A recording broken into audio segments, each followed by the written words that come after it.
Bonjour à tous, j'espère que vous allez bien. On se retrouve pour le dernier brief de cette semaine. J'en profite en début de en début de brief, pardon. Il n'y aura pas de brief demain, je serai en déplacement, donc je serai dans l'impossibilité de faire un brief, donc on se retrouvera lundi. Du coup, je vous fais l'update du marché. Aujourd'hui, ce sera la dernière de cette semaine, et c'est pour ça que je vous ferai un point macro, et c'est intéressant, enfin surtout dollar index, et c'est assez intéressant puisque le dollar index bouge. Donc voilà, ça m'arrange un petit peu.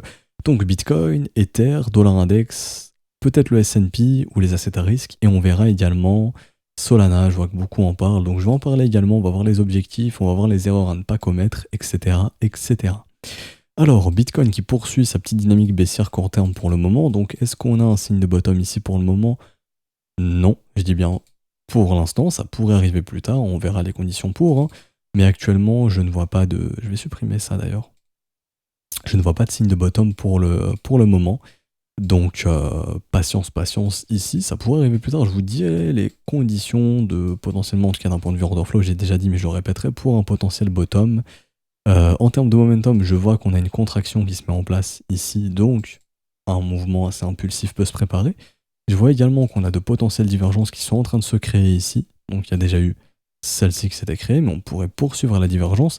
Et donc, ça indiquerait que sur ce mouvement baissier, on a une perte de force. Et donc, ça, ce serait assez positif, ce qui pourrait justement causer une consolidation, voire un rebond, tout simplement. Ok. Donc voilà. Mais pour l'heure, aujourd'hui, à l'heure où je fais le brief, il est 11h du matin, j'ai pas de raison de penser sur du court terme qu'on a un bottom. Maintenant, allons en 4 heures. Ah, là, le momentum est différent et le momentum est en train de faire de la divergence haussière. Donc là, ça change la donne un petit peu. En 4 heures, on reprend un momentum un peu plus intéressant. Donc là, la div est en train de se confirmer. Peut-être qu'elle l'est déjà. Elle se confirmera peut-être à cette bougie. Pour éviter les faux positifs, je vais pas la confirmer maintenant. Je vais mettre ça en petit tiré, ok. Et donc cette divergence pourrait annoncer de la consolidation pour potentiellement un rebond. Donc là, je replace mon FIB, je regarde où est mon premier arrêt. Il est juste ici. 45 500, ça pourrait en faire un bon objectif de rebond. Voire retracement de moitié, 46 000 $, chiffre rond qui est bien également. Voire zone de rechargement de short, 46 400, 47 300 $. Donc ça, c'est à noter également. En termes de liquidation, je vais aller ici. Alors, hop, côté liquidation, on a un gros cluster dans les 46. Là, je le vois sur du court terme. 46 000 $, il y a beaucoup de shorts à liquider, 46 000, 46 200 grosso modo. Donc si jamais, vu que cette divergence est en train de se mettre en place, on pourrait venir liquider un petit peu de ces vendeurs, pourquoi pas, si jamais on entre réellement dans une consolidation, voire dans un retracement. Ok. Pour l'instant, la dynamique reste baissière ici en 4 heures. À ne pas oublier également qu'on est dans notre range qu'on avait identifié, hop, avec la bougie daily, hein. Donc pour l'instant on y est toujours, bas de range, donc il n'y a pas de cassure pour l'instant, donc avant un rebond ici qui pourrait permettre de revenir visiter le haut du range, ça se ferait. En revanche, ce qu'il ne faut surtout pas voir, vu qu'on a déjà la perte de momentum, hein, je vais réindiquer la divergence ici, c'est maintenant un M-top, qui pourrait donc inverser la dynamique, et à ce moment-là, on pourrait revisiter au minimum les 40 600, voire plus bas, et donc lorsque les instits reviennent de vacances, grosso modo septembre, leur offrir en septembre-octobre un bon prix de Bitcoin. Un bon prix. Et également, ce qu'on peut voir, c'est que les impressions par exemple de stablecoin ont repris. Ça faisait longtemps qu'on n'avait plus grand chose. Là, ça se remet un petit peu accéléré. Et je le vois aussi au niveau du momentum. Vous allez dire, le mec il est fou, il utilise le momentum sur les stablecoins. Bah oui. Puisque justement, quand j'ai des pertes de momentum sur les stablecoins, ça me montre qu'on imprime de moins en moins. Donc il y a de moins en moins d'intérêt pour le marché. Mais plus on réimprime du stablecoin, plus ça veut dire qu'il y a de la demande. Et donc, finalement, les prix peuvent partir. Mais là, si on regarde par exemple cette semaine, ou depuis quelques semaines même, hein, enfin depuis... Ça se voit pas trop, ça se voit pas trop sur l'indice ici. Je vais regarder en USDT, honnêtement. Tether, ça m'intéresse plus. C'est Tether qui imprime beaucoup, qui reprend l'impression qui avait arrêté depuis quelques temps, voilà. Ça se voit beaucoup plus sur le Tether. Ou ici, Tether, depuis grosso modo mi-juin, il n'y avait plus d'impression, il n'y avait plus rien du tout, il n'y avait quasiment rien. Et là, on se remet à accélérer. Donc, il y a de la demande pour le marché crypto, on imprime en milliards. Ici, on est passé de 61 milliards à 64 milliards. Donc, ça fait de l'argent qui peut être injecté dans le marché. Et bizarrement, depuis qu'on se remet à imprimer, le marché se met à consolider, voire à baisser un petit peu. Donc, probablement que ces mecs veulent acheter plus bas. Et donc, s'ils ont de gros montants à fil plus bas, bah, probablement que le marché y rafile ses ordres. Donc, ces mecs-là veulent acheter, mais plus bas. Ils sont pas intéressants d'acheter ici. Mais peut-être qu'ils seront à 40, 41 000 ou, à ce moment-là, dans les 36, 30, 33 si on y revient. Je dis bien si on y revient. Pour l'instant, il n'y a rien qui m'amène à penser qu'on va y aller. Mais si je commence à voir ça, après une dynamique baissière en daily, bah là j'aurai aucun scrupule à vous dire oui, c'est possible d'y retourner, et ça vous coûte rien, vous, d'y mettre des petits ordres et d'être au fil, ce sera cadeau entre guillemets, enfin ça sera un bon prix de Bitcoin tout simplement. Voilà, voilà. Donc pour l'instant, méfiance, ça reste du range, tant que celui-ci n'est pas résolu, on va pas crier victoire trop vite pour les Bears et puis défaite pour les Bulls, hein, on reste dans le range. On est sur des niveaux de là où justement on pourrait connaître un rebond vers le bas du range. Également en termes de momentum, en 4 heures, on commence à voir la divergence qui pourrait annoncer également un rebond. Et en termes de liquidation aussi, on a vu qu'il y avait un cluster très important dans les 46 000 à venir liquider. Donc voilà, c'est tout bénef. Si on vient liquider ces vendeurs. Bon, ça c'était pour le Bitcoin. Honnêtement, j'ai plus grand chose à dire. La seule chose que je peux ajouter, c'est surtout au niveau de l'order flow. Donc ça, c'est encore le setup scalping qu'on est en train de voir avec les élèves. Mais ici, hop, je reviens ici en 1 heure. Donc je vais juste refresh ma page pour récupérer, j'espère, voilà, mon template de base. Hop. On regarde le funding par exemple. Et je pense que tant que le funding restera positif, donc là c'est predicted, hein, mais en gros, tant qu'on aura un funding qui augmente, et surtout moi je me réfère plus trop au funding pour être honnête, mais je le fais plus dorénavant avec les spreads directement, donc le spread futur, le spread du dérivé avec le spread du spot, enfin le spread entre le dérivé et le spot, tant que j'aurai un spread positif, comme ceci, je me dirais ok, la pression acheteuse est toujours plus forte sur le dérivé que sur le spot, donc pourquoi on poserait un bottom ici? Faut bloquer un maximum de vendeurs pour repartir. Donc pour l'instant, j'ai pas encore sous les yeux qu'on a bloqué beaucoup de vendeurs ici. Okay, néanmoins, une chose qui est importante à prendre en compte également, c'est surtout moi qui m'intéresse aussi les spreads futurs pour jauger le sentiment. Plus les spreads vont être élevés, par exemple ici $6 000 de spreads, plus le sentiment sera prononcé et plus on pourra parler d'euphorie et de panique quand les spreads font des... Voilà, par exemple ici moins $6 800. Et donc, ici j'ai un spread de $97. C'est pour vous dire que le sentiment sur le Bitcoin il est très fébrile. Les gens sont pas super optimistes pour le prix du Bitcoin actuellement. On n'a pas encore connu, je trouve, un sentiment très bullish sur le rallye du Bitcoin pour le moment. Donc ça pourrait intervenir plus tard, ce qui pourrait dire que le top n'est pas encore présent ici. Bien que techniquement on a les premiers signaux court terme, mais sur du daily ou autre, on n'a pas tous les signaux qu'il nous faut pour juger que ce marché a fait un top. À part si, encore une fois, je vous le répète, on vient faire ça là où oui, signe de top et c'est fini et on se retrouve entre guillemets dans les 40 700 comme objectif, ou voire on se retrouve en objectif pour 36 300 et 32 900. C'est un petit peu les objectifs qu'on peut retrouver quoi. Et donc voilà, pour le Bitcoin, rien de plus à dire. On peut tracer aussi une trendline pour juger du momentum, comme ceci, donc je vais la tracer moi-même, comme ça, hop.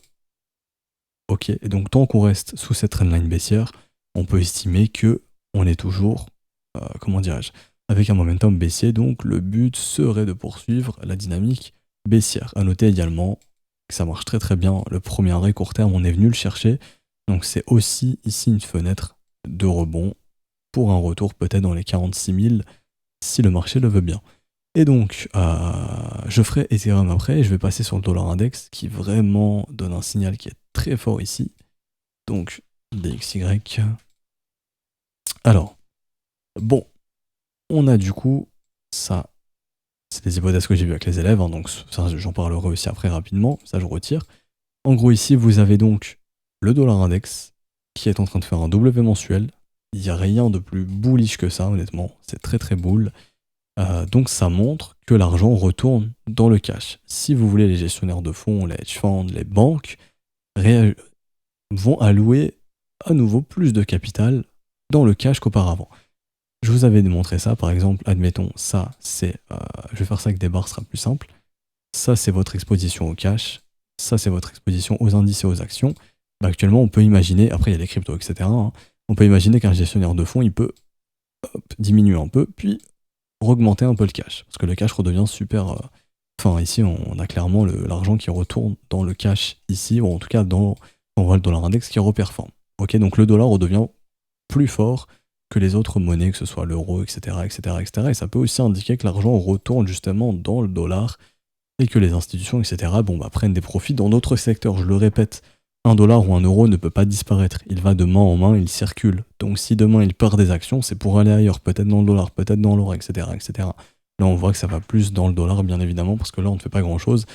Et le silver, etc. non plus. On voit également ici, côté asset à risque, OMA chart, on voit que les assets à risque, dont le Bitcoin, tirent un peu la gueule.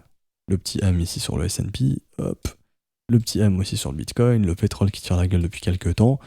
On n'est plus trop dans un momentum super bullish côté asset à risque. Donc là, on est plutôt en train de retourner dans le dollar, côté smart money, donc bon, le dollar, le Bitcoin suit aussi, hein, et on verra bien ce que font les autres obligations, gold, etc., etc. Je tiens à rappeler également, il y a eu beaucoup d'incompréhension là-dessus, et je trouve ça normal, hein, parce qu'on vous dit tout le temps, oui, inflation, inflation, inflation, inflation, inflation, mais à l'heure actuelle, la smart money, ceux qui ont de gros montants, se préoccupent plus de la déflation que de l'inflation. Ils se sont préoccupés de l'inflation d'avril 2020 jusqu'à mai 2021, et maintenant ils se repréoccupent plus de la déflation. C'est-à-dire qu'ils payent pour se protéger justement de cette déflation, et quand ils se repréoccupent de la déflation, Bitcoin n'est plus un actif qui devient attractif, ok ? Ça n'intéresse plus la smart money de venir acheter massivement du Bitcoin parce qu'on se repréoccupe de la déflation, tout simplement. Et donc à ce moment-là, tant qu'on se repréoccupera plus de la déflation que de l'inflation, à ce moment-là, tout simplement, eh ben, le Bitcoin peut être délaissé, et dont les crypto-monnaies. Parce que les crypto-monnaies performent beaucoup quand justement on se repréoccupe de l'inflation. Par exemple, vous prenez le Bitcoin de avril 2020 jusqu'à mai 2021, donc même avril ici, hein, ça commence un petit peu à instaurer du stop. Avril 2021, le Bitcoin a fait un énorme rallye. On l'a tous connu, avril 2020, c'est ici jusque mai 2021, avril 2021. Là, on se repréoccupe de la déflation. Bah, bizarrement, Bitcoin, ce qui fait des nouveaux sommets, non. Ok. Donc, ça aussi, c'est une data à prendre en compte, et je pense personnellement que tant qu'on se repréoccupe de la déflation, on ne verra probablement pas, et je dis bien probablement, je ne dis pas l'avenir, mais un nouveau sommet sur le Bitcoin n'est plus des plus probables, si je puis dire ça. Pour l'instant.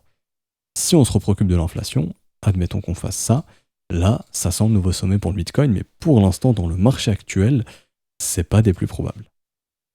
Et donc, quand on voit le dollar index qui fait un W mensuel, le Bitcoin déteste un dollar index bullish. Quand le dollar index ici a instauré son M-top en mai 2020, qui a explosé le Bitcoin ? Quand le dollar index a instauré son W weekly en mars 2021, qui était en train d'instaurer un top ? Le Bitcoin.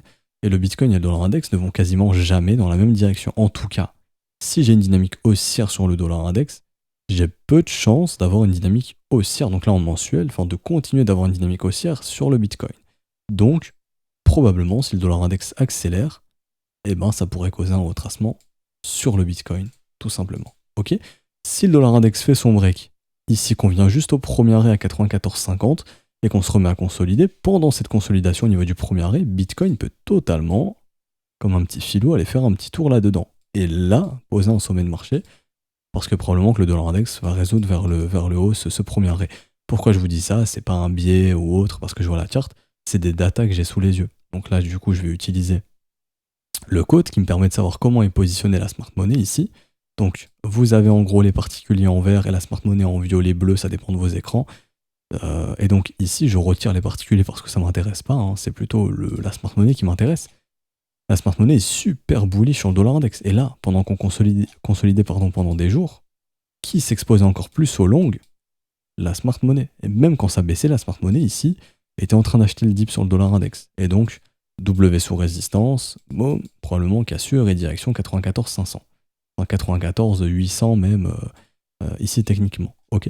Et donc, quand la smart money est bullish sur le dollar index, bah simplement, les mecs ont raison, quoi. C'est les mecs qui ont beaucoup d'argent, hedge fund, banque, milliardaires, on se réfugie dans le cash, les mecs sont bullish, sont exposés bull, probablement rallye, tout simplement. Et donc, ici, quand les mecs sont bears, par exemple, ici M, voilà, on réduit l'exposition au long, il se passe quoi ? Le dollar index s'effondre. Donc, l'argent sort du dollar, tout simplement. Et donc, qui a fait un rallye ici 2 décembre 2016 grosso modo, jusqu'à ce qu'on pose un bottom ici, 2018, fin 2017, le Bitcoin, pendant que le dollar index se faisait exploser en 2016, en 2017, qui a performé, passé de 100 dollars à 20 000 dollars, le Bitcoin. Quand le dollar index a performé de 2018 jusque mars 2020, qui se faisait exploser le Bitcoin. En tout cas, il faisait pas grand chose, ok ? C'est sa consolidation, mais là, vraiment, ça se fait défoncer. Et même là, le bear market, ok ? Et maintenant, les institutions redeviennent super bullish sur le dollar index, on se repréoccupe de la déflation et plus trop de l'inflation, donc un gestionnaire de fonds ici, il n'a plus trop l'intérêt actuellement de charger un maximum en Bitcoin. Ok, ça ne veut pas dire que le Bitcoin va aller à zéro, le Bitcoin peut totalement faire comme le gold, c'est-à-dire pendant peut-être un an, consolider comme le gold l'a fait, je vous montre la charte du gold, ça va un petit peu vous aiguiller peut-être, mais comme ceci, où voilà, le gold, il a consolidé pendant très très longtemps. Je passe en mensuel, ça se verra mieux. Mais voilà, on a consolidé, on a eu une grosse phase de consolidation jusqu'à obtenir de nouveaux sommets. Bah, ça pourrait être la même chose. En gros, ici, c'est nos 28 000 $. Ici, on a fait un petit rallye, on a fait un rallye en grosso modo. Ici, voilà. Enfin, admettons que le Bitcoin soit dans une. J'ai pas envie de comparer les prix, mais en gros, dites-vous que voilà, on pourrait faire la même chose, c'est-à-dire faire un énorme range sur le Bitcoin jusqu'à avoir potentiellement une nouvelle cassure haussière quand on se repréoccupera de l'inflation et que le dollar index se sera calmé. Ça veut pas dire qu'on va complètement défoncer les 28 000, il y a beaucoup de smart money qui est rentré ici. Donc ils ont des raisons de défendre ces prix. Mais ça veut surtout dire que avoir un Bitcoin qui retrouve un momentum super bullish au cours des prochaines semaines et qui explose ses ATH, son ATH de 64 000, c'est pas des plus probables tant que le dollar index reste autant agressif et tant que la smart money reste autant bullish sur lui. Et donc, voilà, j'ai juste fait un point dollar index, je ferai un point S&P peut-être la semaine prochaine. Quand même, attention sur le S&P, bon j'en fais un sur le Nasdaq parce que c'est plus parlant sur le Nasdaq, au final. Mais sur le Nasdaq, on a aussi, donc c'est un setup que j'ai vu avec les élèves du coup, mais on a aussi également, voilà, perte de momentum ici, les divergences se montrent, donc le mouvement perd de sa force. Également, pour moi, une pattern que j'utilise beaucoup, c'est William qui est en état d'enfoncement, qui en sort, c'est très puissant, ça m'aide beaucoup aussi. Et derrière, j'ai le M-top qui s'instaure, et même pour les chartistes ici, épaule, tête, épaule. Enfin, je vais mieux la dessiner, hein. Mais voilà, épaule, tête, épaule ici qui est en train de se dessiner, donc top de marché. Donc, on a des raisons de penser qu'on peut revenir faire un petit tour dans les 14 000 $. Donc 14 000 points pour le Nasdaq, donc d'avoir un retracement, et que le Bitcoin pourrait potentiellement être corrélé au risk-on qui se mange une petite claque parce que le dollar index performe beaucoup et on rééquilibre les portefeuilles, voilà. Quand vous regardez les actions, franchement, faut pas s'étonner que ici, il y a de la smart money qui prennent des profits, hein. Faut pas s'étonner, on est sur des mouvements complètement dingues. Maintenant, est-ce que c'est les fins de sommet, etc. Enfin, les sommets de marché définitifs, regardez les chiffres sont encore très très corrects. Pour moi, tout ce qui est GAFAM, etc., se mangeront des claques quand les chiffres deviendront... là, je regarde Google, je regarde Amazon, etc. pendant que je parle. Mais pour moi, ces GAFAM se mangeront des claques quand les chiffres commenceront à être vraiment bien décroissants. Pour l'instant, c'est pas encore le cas. Les chiffres restent croissants. Donc, pourquoi vendre une entreprise qui fait encore des bénéfices et qui accentue ses bénéfices? Ça n'a pas trop de sens. Mais à l'heure actuelle, on est plus à l'aube quand même d'un retracement quand même sur indice action parce que le dollar index redevient assez fort et on nous passe un message qui est assez fort comme le gold le faisait en 2019. En juin 2019, l'argent se réfugiait dans le gold en juin 2019. Actuellement, à l'heure où je vous parle, le 19 août 2021, l'argent se réfugie dans le cash. C'est-à-dire que les gestionnaires de fonds, etc., se re-hedge dans le cash. On réaugmente le capital en cash, tout simplement. Voilà, c'est le message qui est passé. Donc vigilant sur les autres marchés tant que la tempête, entre guillemets, n'est pas passée sur le dollar index. Donc pour finir ce brief, je vous parle d'Ethereum rapidement. Alors qui est très corrélé au Bitcoin, hein, vraiment c'est la même charte. Donc c'est tout pareil, il n'y a rien d'autre à dire. Je vais juste identifier cette petite zone de combat avec les élèves juste ici. Donc petite zone de combat, on l'attend, on place les alertes. Perso, j'ai pas encore mis, mais je les mettrai après. Mettez les alertes en attente d'une résolution, encore une fois. Si je regarde en daily, il y a toujours cette perte de momentum, donc on privilégie du range. On va privilégier du range qui peut s'étendre jusqu'aux 2886 $, grosso modo, et le sommet va à 3340. Si jamais un petit retour premier arrêt peut être en vue également, 2700, ça ne remettrait pas en cause ce mouvement, ce serait même potentiellement un Bertra pour tenter d'essayer de faire un nouveau sommet derrière. Vraiment, c'est très rapide l'Ethereum, hein, parce qu'il est très corrélé au Bitcoin, donc tout ce que j'ai dit pour l'Ether, même en termes de momentum, ici, on voit les petits W qui se reforment, c'est comme le Bitcoin, donc franchement, ça sert à rien que je fasse une analyse purement Ether alors qu'il est très corrélé au Bitcoin. Et donc pour finir ce brief, Solana ici qui explose tous les scores, donc est-ce qu'on a un actif qui est bullish? Oui, à quoi on peut voir ça? Sa dynamique. Quand on voit des gros W comme ça se former, signe de continuation, on est parti. Donc quels seraient les objectifs? Premièrement, je vais parler des risques. Les risques Oui, il y a plusieurs risques. Les risques sont d'investir dans un asset qui est complètement vertical. Est-ce que c'est intéressant? Non. Encore une fois, quand vous êtes investisseur, vous devez acheter quand personne s'y intéresse, quand personne en veut. Vous ne pouvez investir quand tout le monde investit. Ça me fait un peu... J'ai plus la citation de Warren Buffett, mais je vais essayer de la retrouver. Normalement, je vais la retrouver assez facilement. Voilà. La plupart des gens s'intéressent aux actions lorsque tout le monde s'y intéresse. Le moment d'être intéressé est quand personne d'autre ne l'est. Vous ne pouvez pas acheter ce qui est en vue et réussir. Ok? Donc, si tout le monde se met à parler du Solana, c'est le futur, oui, mais Solana, c'était le futur ici alors, quand ça coûtait 1,96$. Et l'investisseur intelligent, la smart money, elle a fait ses achats ici. Ok? Et donc là, son but, c'est de distribuer ça plus haut, quand tout le monde s'y intéresse. Ici, on écoute Warren Buffett, qui n'est pas n'importe qui, et c'est logique. Vous ne pouvez investir quand tout le monde s'intéresse à la même chose. Donc, est-ce que je dis qu'il ne faut absolument pas investir ici sur Solana? Non, je dis juste que cette phase parabolique a eu lieu une première fois, il y a eu la claque de grosso modo 66%, et qu'une deuxième claque arrivera tôt ou tard, parce que le marché fonctionne comme ça. Les gros achètent bas, revendent haut, rechargent bas, revendent haut. Et quand les gens rachètent au même endroit, on pourra se dire, ok, à ce moment-là, il y a une claque qui peut arriver. Et donc, comment faire pour avoir la bonne localisation? Vous prenez votre FIB, vous prenez votre mal en patience, parce que oui, l'asset, il peut continuer de monter. Là, il n'y a rien qui m'invite à penser qu'on a un top. On verra les objectifs plus tard. Mais dites-vous que Solana, l'investisseur intelligent, actuellement, il ne viendra pas la racheter tant qu'on ne passera pas sous les 31$. Tout comme l'investisseur intelligent, au lieu de FOMO ici, pareil, zone de rechargement, on passe de 59 à 18$. Là, c'est intéressant. Je peux en avoir beaucoup plus. Bah, dites-vous que au lieu d'acheter à 72$, après, si vous estimez que c'est un bon prix, que c'est un bon investissement, ça vous regarde. Mais en termes de localisation, c'est clair qu'il y a beaucoup plus intéressant. Il y a eu plus intéressant, il y aura plus intéressant. Maintenant, on va parler des objectifs. Et donc, si vous êtes déjà dans Solana, où est-ce que vous pourriez penser à prendre des profits? Alors, bon, il y a un classique que j'utilise que vous connaissez tous. Extension de 168 de 100%, du bottom jusqu'au top. Vraiment, ça marche super bien. Je pense même qu'on va probablement consolider à l'intérieur. Donc, entre 82 et 97$. Donc, honnêtement, on peut se dire qu'il n'y a pas trop de raison de s'arrêter avant cette zone. Ok, donc juste ici. Hop, je la matérialise ici. Je vous mets les prix, comme ça sera plus simple. Alors, hop, prices. Voilà, 82, bah, on a quasiment méché dedans. 82, 97$. Ok. Ensuite, j'utilise d'autres outils qui vont être les extensions ici de FIB, comme ceci. Hop. Donc, je viens prendre le point bas, le point haut, le point bas. 100% 76$, c'était un objectif de prise de profit, 76, on est un petit peu en dessous. Donc, une première prise de profit ici. Ok. Ensuite, on a du coup un 272 qui peut être intéressant, qui arrive dans la gare jaune, donc 92$, si vous voulez plus de précision. Ça peut être intéressant, je vais noter tous les niveaux, comme ça. Hop. Ensuite, 168, le ratio doré que j'apprécie beaucoup. À ne pas oublier en cours de chemin, j'allais l'oublier, vous voyez. Le gros chiffre rond psychologique descend. Ça peut être intéressant de glisser des petits ordres vers 99,7$, vraiment petit tips gratuit comme ça. Avant les 100$, parce que dans l'order book, je pense que les 100$ doivent être vraiment blindés. Je vais regarder ça ici, mais je pense vraiment que c'est le cas. Alors, hop, on va regarder Solana. Je pense que tout le monde veut vendre les 100. Voilà, ça m'étonnerait pas trop. Ah, un petit peu avant.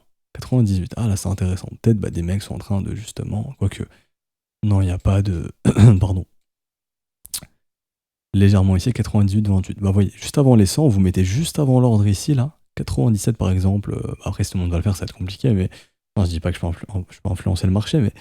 Voilà, par exemple, 97$, juste avant les 100. Justement, ceux qui vont vendre à 100, vous vendez avant eux. Comme ça, vous êtes sûr de pouvoir vendre avant eux. Voilà, faut être un petit peu malin. Et sinon, en termes d'ordre de vente, je vois qu'il y en a un aussi intéressant dans les 88$, juste se placer un petit peu avant lui, là, histoire de lui couper l'arbre sous le pied, quoi. Voilà, voilà. Mais sinon, chiffres rond à prendre en compte. Après, pour des targets techniques, tout ce qui va être mathématique, 111$, 133$, donc je vais les noter également. Ce sont des prises de profit. Donc là, vous n'êtes... Par exemple, voilà, vous voyez ce qu'on fait actuellement? On ne fait plus une chasse où est-ce qu'on pourrait acheter, on chasse où est-ce qu'on pourrait vendre. Et quand on fait ça, en fait, faut pas se dire, ah, mais en gros, ici, on pourrait vendre à 133, donc pourquoi j'achète pas ici, puis je prends du profit à 133? Oui, mais si tu achètes ici, tu te protèges comment? Là, il y a zéro support. Pour te protéger, tu es obligé de littéralement mettre tes stops. Ici, là, il y a carrément plus de support. Tu es obligé de le faire sous les précédentes mèches ici. Donc, grosso modo, tu entres ici, tu mets ton stop là-dessous, et après, ouais, certes, faut aller capturer tout ça, mais ton stop, il peut être bouffé très très rapidement. La dernière phase de support assez strong, elle est plutôt vers ici, quoi, voire même le bottom. Donc là, si tu veux, t'as des risques. Quand t'entres à 77, tu mets ton stop sous 19, c'est plus trop intéressant. Enfin, faut tirer super haut pour avoir un risk reward intéressant. Donc là, on va plus trop être dans un secteur d'investissement, dans un asset où on va chasser l'investissement. On va plus chasser la continuation. Donc à ce moment-là, unité de temps plus faible, on attend des consolidations, c'est-à-dire phase de pump, consolidation, hop, hop, hop. Et là, j'ai mes signaux de continuation pour prendre un trade de continuation avec un support qui se développe sur du court terme. Et donc à ce moment-là, j'ai toutes mes raisons de prendre un trade comme ceci. J'entre en cassure, je me protège. Pardon, sous le stop, et là, je peux tirer en risk reward et ça devient beaucoup plus intéressant. Mais au moins, on attend du développement. C'est ce que vont attendre les traders de continuation. Ceux qui, justement, suivent la tendance. Mais l'investisseur qui veut se positionner, gars, c'est trop tard maintenant. Le train, il est parti. Le risque, c'est à tout moment de se manger une grosse correction, une grosse claque. Je dis pas qu'elle arrivera. Et du coup, on va voir le momentum en daily. J'ai un momentum qui est toujours très fort, qui fait de nouveaux sommets. J'ai un volume qui est complètement croissant ici. Donc, est-ce que je vais dire que ça y est, Solana, il est sur un top de marché? Non. Loin de là. Techniquement, j'ai aucune raison de penser qu'on est sur un top de marché, on peut aller encore plus haut. Mais est-ce que je vais venir investir ici? Non. L'investissement, je suis désolé, mais ceux qui voulaient réinvestir dans le Solana, c'était zone de rechargement. Et donc à ce moment-là, la chose la plus safe et la plus sage à faire, c'était simplement ça. On prend un FIB, on localise 78,6, ça peut vraiment vous sauver la vie. Hein. Et ici, vous voyez bien que les gros sont venus racheter entre 22$ et 14$. On est descendu jusque 19. Et derrière, boum, l'accélération. Les mecs ont racheté ici, ils vont revendre plus haut, tout simplement. Et donc là, vous achetez probablement assez whales. Est-ce que, et pour finir ce brief, je regarde ici sur Glassnode, j'ai des informations. Non, malheureusement, il n'y a pas Solana. Ça m'aurait intéressé de voir si on pouvait voir les gros holders, mais on ne peut pas. C'est dommage, du coup on va s'arrêter ici, j'espère que ce brief vous aura plu, si c'est le cas n'hésitez pas à laisser un petit pouce bleu, à vous abonner si ce n'est pas déjà fait, si vous voulez rejoindre l'école encore une fois, je vous mets tout en description et en commentaire. Hop, il y a les vidéos de présentation également dans le Discord ou en description en commentaire, également la FAQ, tout est disponible en rediffusion, si vous n'êtes pas là le matin, tout est disponible en rediffusion, que ce soit cours et brief, hein, et ça à jamais pour les cours et les briefs, ils resteront toujours en rediffusion à tout moment.